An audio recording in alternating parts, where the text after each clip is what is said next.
Alright, so for today, we're going to be going over our different receivers or such that I've used over the course of my YouTube channels.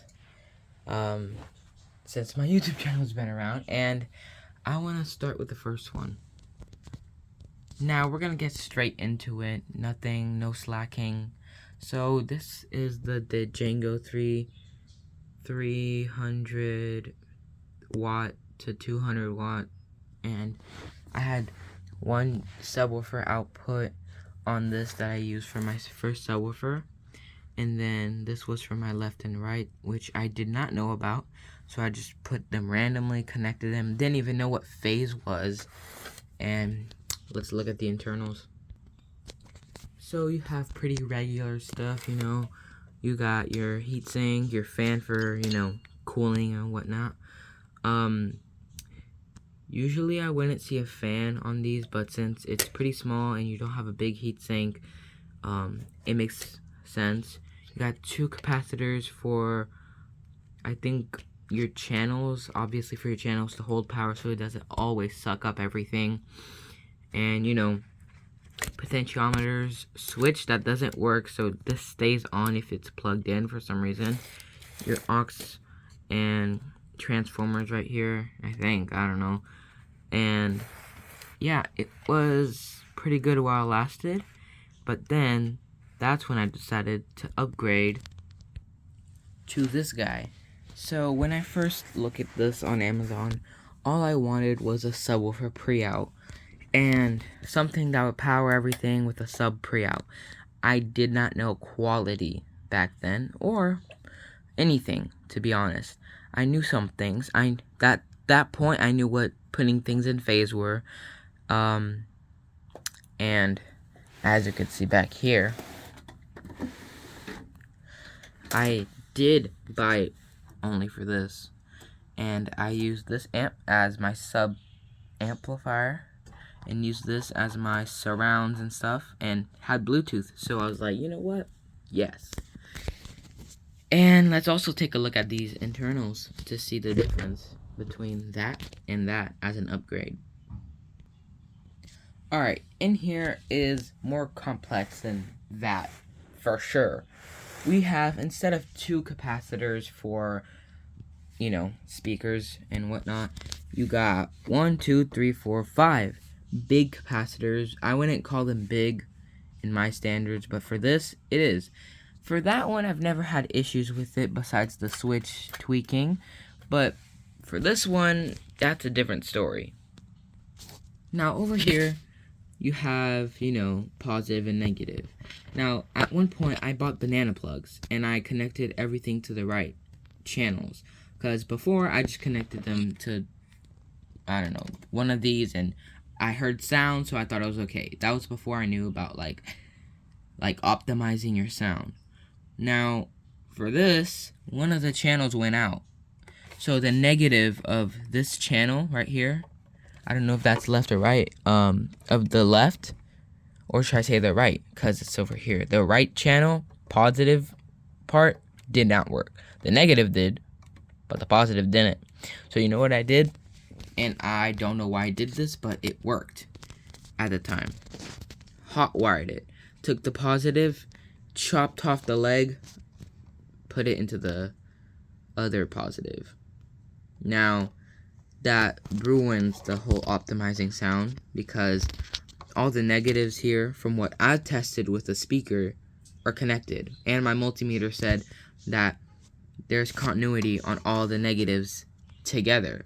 So I don't know, and that's the same thing for all the other receivers that I've seen and probed, and I see all the negatives are together, so I guess it's just the positive to optimize it.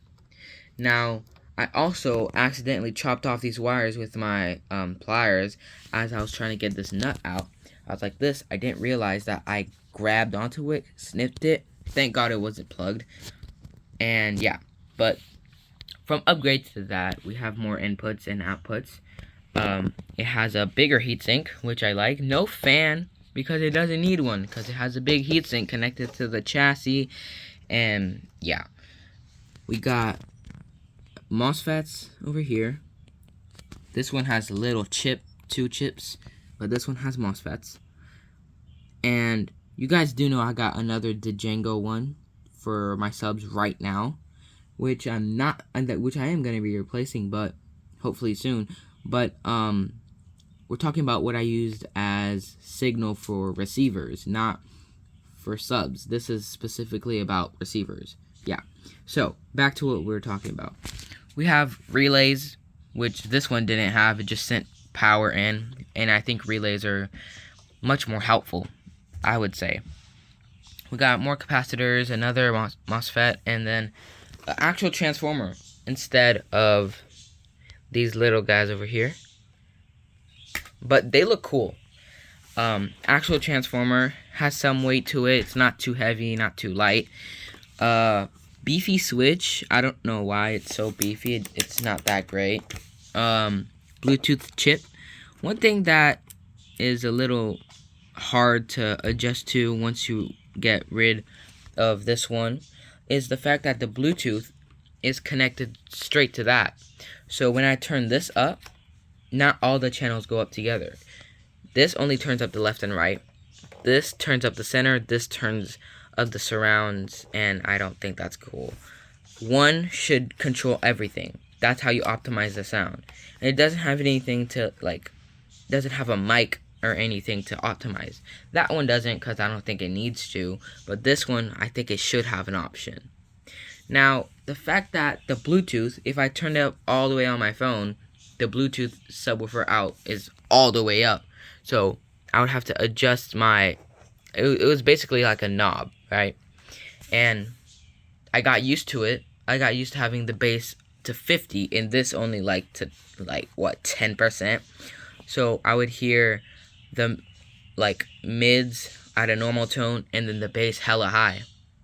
Now, you gotta adjust to not to have everything together, but if not, just buy an LF Audio WVC Pro. It does the same thing, or WVC Lite. They pretty much do the same thing, just different pricing, different things that it does, different options, but yeah. So over here, pretty basic, nothing too special. And pretty low maintenance on this. I mean, look how much the capacitors move. And everything moves a lot more than I want them to. But to be honest, this was 80 bucks. Moving on to this one. This one I got from a friend, close friend of ours. And I was a little skeptical about this because I went from having Bluetooth and stuff to having something that only use the back inputs. So I got an HDMI to USB-C so I could connect it to my receiver phone that I play music on. This phone right here is the one that I film on. Now, this did not have a lot of things. It didn't have the YPad mic. It didn't have the remote. It was really weird until the board failed. Now let's take a look inside. Before we get to the internals, one thing that I expected when my close friend gave this to me was less scratches. It was not used for a while, and I think I know why. But I can't get into the details because I don't know. Now, here are the internals. You have a pretty beefy heatsink. Really nice transformer, scratched up because it's been tampered with. Not by me. Well, it's been tampered with by me, but this scratch and stuff is not me. I would never. Yeah, so there's a key part missing, which is the receiver's actual control board. This is it right here. It is supposed to be like this. But I took it out because this made the screen really, really weird. It went bzzz. I tried everything. The screen was showing random thing. And this is the HTR 4065. So if you had a cinema, theater, in your house, like a cinema, not just your TV, you would use this as your main receiver because it has a lot more options, and it has a beefy heatsink to cool it down when you're listening to movies, and it has HD, a lot of stuff that you would use in an actual home theater. So it's more of a home theater and not a like regular sound system that you would use. But there's actually, this taught me the difference between the HTRs, the V3, all that stuff. I did not know. This supports Dolby Atmos, HDMI, and DTS HD, which I don't know what that is. Cinema DSP 3D, and it supports 4K. I thought it had Bluetooth because I saw a video about that saying how to put your receiver into Bluetooth, and I thought, oh, all of them have Bluetooth, because again, I didn't know the difference between them. And now I learned my lesson, and now we have a useless receiver. But this could be used for parts, because the new addition to our collection is this Yamaha, if I could get the camera to focus, RX V385 with Bluetooth. By the way, excuse my shoes. I like these. They're comfortable. Yeah, so, this is really good for me because we have a lot of good things, and let's just get it opened up, but let's admire the way it looks. It looks really nice compared to that one that has scratches, but I did not put the lid on right. I didn't even screw it in. Screws are just chilling over there. But this is the same size, but more features for me that would work than this really high quality cinema thing. Now there's some upsides and downsides compared to that one, and this is why I made this video, but I just thought I would add the old ones. Now you might see I didn't add the Sony because the Sony did not last a minute. So yeah, I'm not going to put the HTR 4065, but let's get this opened up. There we go. Now, these are both 5.1s. Let's just take this board out, put it on its lid. Almost put it on that one. Don't want to scratch it up. So, as I told you, the one I have is for my setup over here. And we don't have a theater. I'm not looking to get a theater. So, we got a more practical for me and less theater home than that one. Do you see this one has a big transformer, a real long heatsink. This one has an okay transformer and a pretty small heatsink, but it doesn't need what that has. They're the same size. Like, let me prove it. Okay, here you go.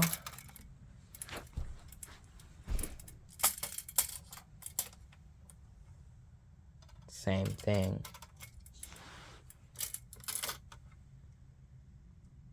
And the way that they fit these components are the exact same way, but they're not. Over here, our heatsink goes all the way here and connects back there. You know what connects over here? This board.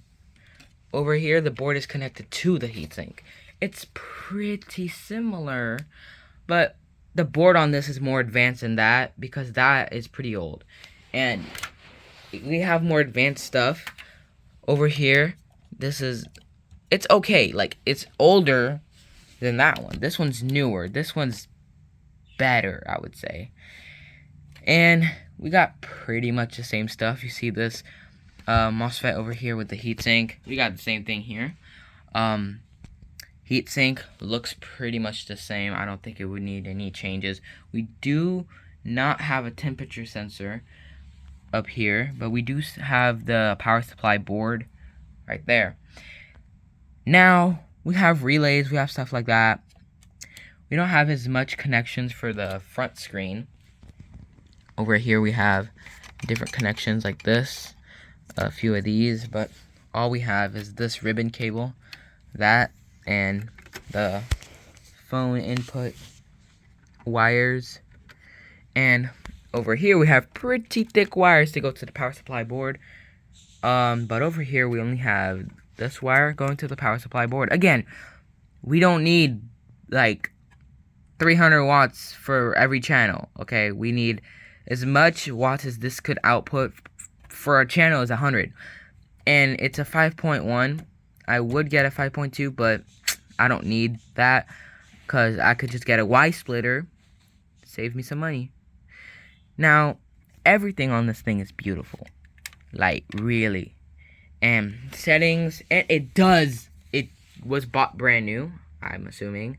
So it comes with a remote. Really nice remote. I use it more than I actually press this thing. And what I like about this is how clean it looks. Look at the front. It's so clean. Really clean. And heatsink, I just can't stop looking how small that is. It's not a bad thing that it's small, okay? But yeah. And this screen stuff is the exact same. To be honest, they are pretty much the same receiver. The only thing, I mean, every single component on here has to be different. But when it comes to like the way it looks pretty similar. And dude, this has Bluetooth, HDMI, DTS HD, Dolby Audio. That's a little different than this because it just says Dolby and something else, but this has Dolby Audio. Cinema DSP, which is awesome, so it has a built-in DSP. And Direct, which I really like because it saves you a lot of power. When like your speakers aren't playing, it turns itself off. Like, actually, which is something that one did, but it did this noise every single time and I hated it. Of course, as I said, this board is more advanced than that one. I mean, wow, this is insane. And I love how the Bluetooth chip, when you turn this up, like the outputs go up together instead of separately where one output is all the way high and the speakers have to be like, and everything goes up together. Everything. Unlike this guy. And that guy. So yeah. I'm happy with it, and this is gonna be with us for a really long time. Because I'm not switching these things out. No. Also, one thing I do like is that this isn't brown and gray and blue, because you could tell the difference, right? And one thing I don't know, like, I keep thinking about when it comes to these receivers is these clips right here. Let me show you. See how it squinches the wire? So like if, I don't know, someone steps on the, well, if I could get that in, it's so hard. Pause. Yeah, there you go. If someone steps, let's say, on it and it disconnects, like, this could hold the weight of the receiver. Right? It's not good to do that, but like, it won't pull at the board. Okay? But for this one, oh my god. Look at this. That thing has been squinched in there. Look at that tight fit. I don't like that, but whatever. And click that back on. I'm not gonna tug on the wire. I don't want to because I know it's pretty stiff in there. But yeah, guys. So that was the video of all of these receivers. And who wants to hear a sound test? Because I already posted a video on that on YouTube and TikTok and Instagram. So yeah. And also, I don't know if we're gonna get the crown, but we are, hopefully soon. And this is not a Yamaha hate video, sorry. But just make your boards a little bit better so they don't, like, I don't know, something. Because when I turned it on, it went click, and then that thing stopped working. And if you're asking, just factory reset it. Dude, I tried that like so many times. Straighten and then power and then tune control, info, power, everything. But guys, this is great. So I'll see y'all on the next one. Bye. big transformer. Dolby Audio. Why is the heatsink so small compared to that one? Like, come on, man.